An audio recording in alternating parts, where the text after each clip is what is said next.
is measuring out the Dragon MasterCard. Trying out, you can take home either a teddy bear, a water bottle, or... Play tomorrow at 9 a.m. Tell me what kind of bread you like. It's a MasterCard for people who play Dungeons and Dragons or people who collect comics. It's geared towards that kind of people. And it's a no charge training. Well, it's a self-proclaimed title. I feel that after collecting for 31 years, it's the only hobby I've ever had. I feel I've earned it. Practically every day of my life, I do something that's somehow related to Superman collecting, whether I'm buying or selling or trading or dealing in it. Always something to do with Superman, and I've been doing it since I'm 9 years old, so it's really the only hobby I've ever had, and it's brought me a great deal of pleasure, lots of friends, been all over the country, and it's just a new adventure every day. Well, with so many characters to choose from, why so much? Well, when I was a kid, I was hooked on a TV show with George Reeves, and I always admired it. I still watch it every night now with my kids on cable. Ladies and gentlemen, may I have your attention, please? This is very important. Jack McGinley, please go to the ComicFest information booth on the show floor near the escalator. Your son is there crying. Please go to the information booth. Jack McGinley. Also, Micah Greenbaum and John Rock. Yes. Remember, folks, if you are missing or looking for a lost child, we suggest you go to the ComicFest information booth on the show floor near the escalator where they're selling t-shirts. We'll be very happy to help you.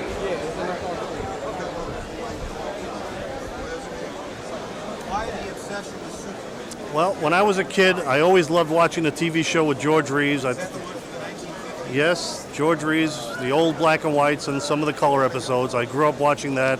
I still watch it every single night with my kids. They love it as much as I do. And it just personified goodness, truth, justice, and the American way. I mean, it's corny, but it still holds true, and it's good values, it's good things to still believe in today. How does your wife feel about being such an ardent collector? I guess the best word is she puts up with it. She tolerates it. It means being on the road quite a bit, but it provides us with a lot of nice things, and we're happy. We certainly have the most interesting house of all our friends. I mean, when people come in, they know within 1 second what I collect, and it's always a good conversation starter, and it's just helped me in many, many walks and areas of life. Could you show us and tell us about some of these items? Sure. Today I have two of the first licensed Superman items ever made. They're both from 1940. Two different Superman puzzles that feature artwork from old Superman comic book covers. They were made by the Southfield Company. This large one here is a 500-piece puzzle. The small one is 300 pieces, and they're quite colorful. The boxes aren't that colorful, but the puzzles are.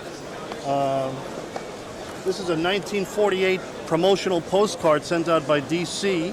Very rare piece. On the back it has an ad for some 1940s comic books. And a little bit more contemporary, here is an unused Superman bread bag from 1966, which I have in quantity because somebody found a bunch of them somewhere. And this is an item that you just don't see every day, especially in this condition, but I have them. And if anybody needs them, I can supply them. Can you share with us what the most expensive item you ever had?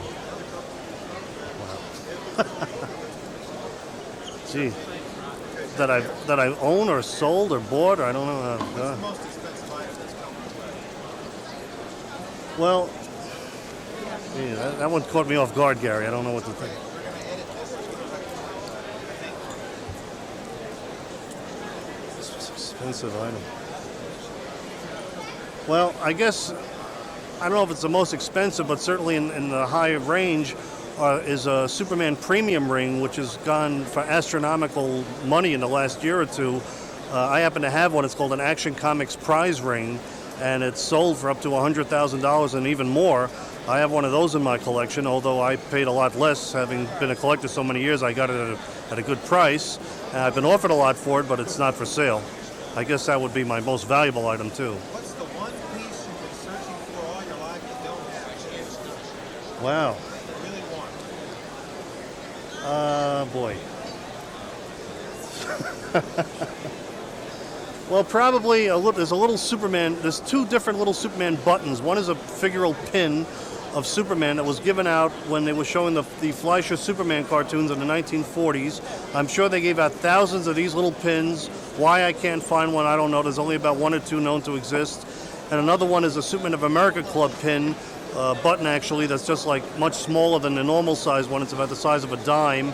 I'm looking for that high and low, and I can't seem to find that either. But I don't mind looking because the fun is in the search, and you don't want to always have everything, because when you're a collector, you always want to be able to look for things. You don't want to say, I have everything.